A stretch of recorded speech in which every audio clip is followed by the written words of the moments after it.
ह्याच्यामध्ये पाहिलंच असेल सीएम साहेब काय बोलले, मुंबई आणि एमएमआर. मुंबई आणि एमएमआर म्हणजे कोण आलं, नवी मुंबई आपण सर्व अंबरनाथ वगैरे इकडचा सर्व शहरी भाग आला.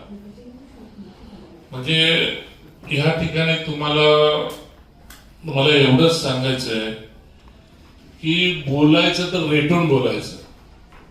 आणि काय बोलतात त्याला की आपले बीजेपीच्या जीवावर काही नेऊन बोलायचं. म्हणजे आता त्या दिवशी तर एवढा सुधाकर सोनवणे एवढा आव असून बोलत होता की जसं काय या झोपडपट्टीचा मसियाच आहे, जसं काय यांनी स्वतः GR घेऊनच आला. आता स्वतः तरी सीएम साहेबांचं विधानसभेतला जो ठराव झाला तो कॅबिनेटचा ठराव झालेला सीएम साहेबांनी विधानसभामध्ये निवेदन केलं. म्हणजे सीएम साहेब कुठे आहेत का? मला आनंद आहे आज ठाण्यामध्ये मुंबईमध्ये सीएम साहेब असतील, गृहनिर्माण मंत्री आणि उपमुख्यमंत्री एकनाथ शिंदे साहेब असतील, त्यांच्या माध्यमातून झोपडपट्टीचं संघटन नष्ट करायचं प्लॅनिंग चाललेलं आहे. आणि चांगल्या पद्धतीने झोपडपट्टीला कसं तरी म्हणजे चांगलं झोपडपट्टीवाल्यांना चांगलं रेग्युलाइज करून घरं देण्याचा प्रयत्न चाललेला आहे.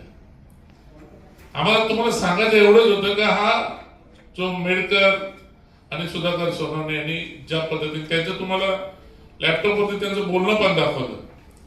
म्हणजे सीएम साहेब काय बोलतात आणि हे काय बोलतात यांनी करायला पाहिजे ना. म्हणजे तुर्ब्यामध्ये झोपडपट्टीवासियांची दिशाभूल, रबाल्यामध्ये झोपडपट्टीवासियांची दिशाभूल. म्हणजे लोक झोपडपट्टीवाल्यांना आता हे सांगत सुटलेत की आपल्याला मुख्यमंत्री साहेब 500 मीटरची जागा फ्री करून देणार. म्हणजे जागा आपल्या नावावरती करणार आहे आणि 1500 फुटाची पण आपल्या नाव.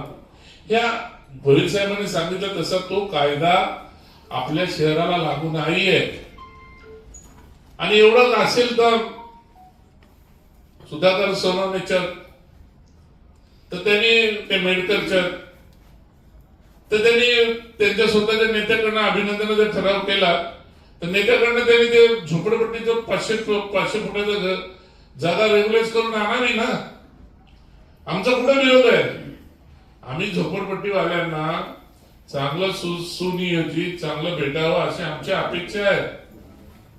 पण ही जी दिशाभूल करतायत ज्या पद्धतीने, म्हणजे मला तुम्ही सांगा, एक आमचं सभागृह म्हणजे काय बोलतात त्याला दौलत भाई, पवित्र सभागृह. सभागृहामध्ये सगळं रेकॉर्डिंग होतात, सगळं नोंदल्या जातात.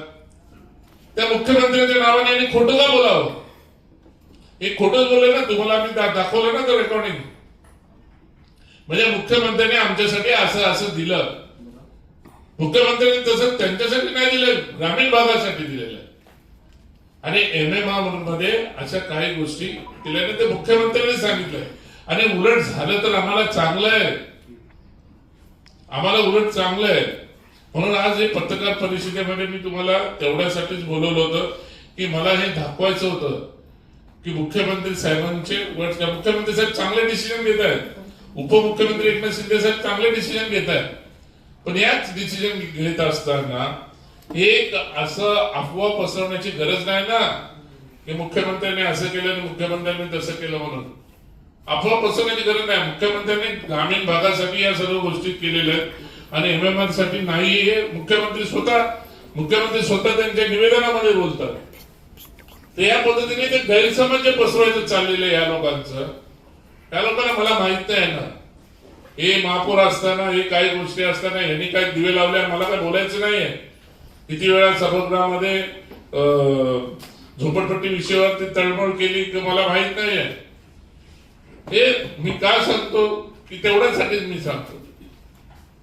आणि आज ज्या पद्धतीने ही जी त्या दिवशी अभिनंदनाचा ठराव आला, अभिनंदनाचा ठराव हा आम्ही सांगितलं, आम्ही स्वतः एकनाथ शिंदे साहेबांना, सुरेश साहेब, भोईर साहेब, आम्ही सर्व झोपडपट्टीतले आम्ही रामाशीच आम्ही त्या दिवशीच आम्ही सांगितलं की आम्हाला या ठिकाणी SRA नको आहे आम्हाला. कारण 2011 पर्यंत सीएम साहेब बोलले, 2011 पर्यंत बोलले ना सीएम साहेब त्याच्यामध्ये सुद्धा. म्हणजे आम्हाला 2011 पर्यंत नको. आज आपल्या 26 चालू आहे, तर 2000 क्लस्टर 2020 पर्यंत लागतोय. ठीक आहे ना, नको आम्हाला. त्या लोकांच्या मनात काय आहे, पण एनी कॉस्ट काही करून आम्ही झोपडपट्टीचं रेग्युलाइज आणि पुनर्वसनासाठी 100% शिवसेना हे प्रयत्न करणार. त्यांना जास्तीत जास्त चांगले घरं भेटायला पाहिजे, या प्रयत्नामध्ये आम्ही असणार. अरे काय मोठं खुशालकी घालवतो, बोलतो जसं काय 350 एकर मी वाचवली. हे काय त्याला अर्थ आहे? हुशार काय माझं मला माहित नाही त्या टोपी खाली दडले काय, मला या गोष्टी मला काय बोलायचं. पण ते सर्व निवेदन त्यांनी घ्यायला पाहिजे होतं. मुख्यमंत्र्यांचं निवेदन काय झालं, काय नाही झालं, कसं झालं. पण सभागृहामध्ये दिशाभूल, चांगल्या पवित्र जागी अशी दिशाभूल करणे हे असं ज्येष्ठ झोपडपट्टीतले आमचे नगरसेवक, त्यांना आम्हाला हे शोभनीय नाही. म्हणजे हे सीएम साहेबांनी तो मेडकर आता हळकुंडाने पिवळे झालेले लोक जसं काही मसिया बनायला चालेल. आम्ही पण काम करतो तो झोपडपट्टीसाठी, आम्ही बोलत नाही. सुरेश करतो, द्वारकानाथ भोईर साहेबांच्या इथं पण काही प्रमाणामध्ये स्लम आहे, ताईच्या इथं आम्ही रामाशीष आहे, आम्ही पण करतो. आम्ही काही वल्गना करत नाही. आम्हाला फक्त झोपडपट्टीवाल्यांना न्याय मिळाला पाहिजे, या मताचा मी आहे. ते रेग्युलाइज व्हायला पाहिजे, या मताचा मी आहे. आता ते बोलतायत ना, चला आता त्यांच्या तोंड निघाले 500 मीटरची जागा नावावर करून देणार. आता असेल दम तर करून आणावा यांनी 6 महिन्यामध्ये, नाही तर द्यावा राजीनामा.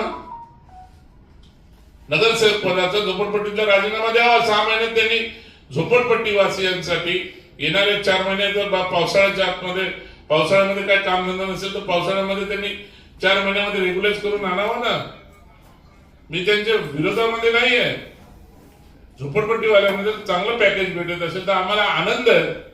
पण ज्यावेळेस मुख्यमंत्री साहेब असं बोलतात की हे MMR सोडून, मुख्यमंत्री साहेब बोलतात कॅबिनेटमध्ये त्यांनी ठराव घेतला MMR सोडून, मग त्या कॅबिनेटमध्ये कोण बसतो? मला फक्त एवढं विचारायचं, त्या कॅबिनेटमध्ये कोण बसतं? मग हा सुधाकर सोनवणेला एवढा माहित नाही का कॅबिनेटमध्ये कोण बसतं? मग त्या कॅबिनेटमध्ये का ऑब्जेक्शन नाही घेण्यात आलं? मग ऑब्जेक्शन तिथे कॅबिनेटमध्येच घ्यायला पाहिजे होता ना. सीएम साहेब बोलतात आमचा कॅबिनेटचा ठराव झालाय की 500 मीटर आणि 1500 मीटरचा तो ग्रामीण भागासाठीच आहे, मसुरी ग्रामीण भागासाठी झाला आणि MMR साठी नाही, असं सीएम साहेब 2दा बोलले. मग ह्याची शहानिशा त्यांनी करावी ना. मग अभिनंदनाचा ठराव कशावर आणि कसं काय, कसा लागू होतो अभिनंदनाचा ठराव? हा ठीक आहे, टेंडर कॅन्सल केला, हा MIDC काढल्याने टेंडर कॅन्सल केलं, ठीक आहे.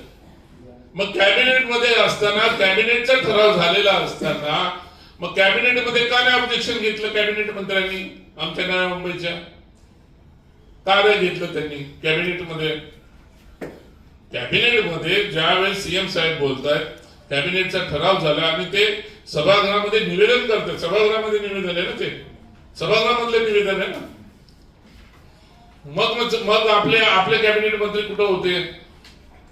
मग त्यावेळेस आपण ऑब्जेक्शन घ्यायला पाहिजे, तर दोन्ही वेळा ऑब्जेक्शन घ्यायला पाहिजे. कॅबिनेट मध्ये पण ऑब्जेक्शन घ्यायला पाहिजे तर सीएम साहेबांनी द्यायला, आणि तुमच्या निवेदनाच्या वेळेस सभागृहामध्ये सुद्धा ऑब्जेक्शन घ्यायला पाहिजे. म्हणजे ही पूर्णपणे धूळफेक चाललेली आहे. म्हणजे हे कसं काय झोपडपट्टीवासियांना फसवायचं काम हे चाललेलं आहे. आम्ही झोपडपट्टींच्यासाठी आम्ही कोणीतरी मसी आहे असं दाखवण्याचा प्रयत्न चालू आहे. आज झोपडपट्टीवाल्यांवरती किती प्रेम आहे मी नाही सांगायची गरज आहे, हे याच्यावरूनच दिसून येते. पुतळा मावशीचं प्रेम बोलतात ना, तसं हे चाललेलं आहे. आणि मला आनंद असतो ना त्याच वेळेस कॅबिनेट मध्ये जर सीएम साहेब काय डिसिजन घेत होते की महसुली आणि ग्रामीणसाठी, तर त्यावेळेस त्यांनी बोलायला पाहिजे कॅबिनेट मध्ये की बाबा आमच्या नव्या मुंबईचे सुद्धा याच्यामध्ये हे करा, MMR मधला विषय बाजूला ठेवून नवी मुंबई सुद्धा इन्क्लुडिंग करा याच्यामध्ये. पण हे तसं झालेलं नाहीये. आणि हे काय मला काय माहित नाही, मला सुधाकर सोनवणे कसं कुठल्या मूड मध्ये बोलले मला हे समजलं, माझा मित्र आहे तो. पण आता कॉम्पिटिशन नाही का बाबा. त्या दिवशी त्यांनी काहीतरी तिथं LED लावून झोपडपट्टीमध्ये मीटिंग घेतली, हे घेतली ते घेतली, अपने को ऐसा होएगा, अपने को तैसा होएगा. तैसा होएगा मी बोलायची गरज नाहीये. जी वास्तुस्थिती आहे, जी सत्य परिस्थिती आहे आम्ही करतो ना. कोणीतरी तिथं बोलले की यांनी अगोदरच प्लॅन तयार केला. हा, मी चिंचपड्याचा प्लॅन अगोदरच रेडी आहे माझा. हे मी 5 वर्षापासून दाखवतो, मी सर्व पत्रकारांना दाखवतो. मला आवडेल, मला माझे झोपडपट्टी मध्ये सुधारायला पाहिजे. आणि उद्या वेळ आली तर आम्ही सर्वजण उपमुख्यमंत्री एकनाथ शिंदे साहेबांना भेटणार, मुख्यमंत्र्यांना भेटणार. यांना राबवायचं नको असेल तर पहिला आमच्यापासून सुरुवात करा. त्याला पण काहीतरी चांगलं पॅकेज आम्हाला भेटू द्या. आम्हाला क्लस्टर मध्ये करा, चांगलं घर भेटू द्या, चांगलं पॅकेज भेटू द्या. या मताचं मी आहे. यांच्यासारखं लोकांना फसवायचं नाही. मला दुसऱ्याच्या घर आणि दुसऱ्यांचं जिआर इथं आपल्या इथं जिआर लागू बघता येते.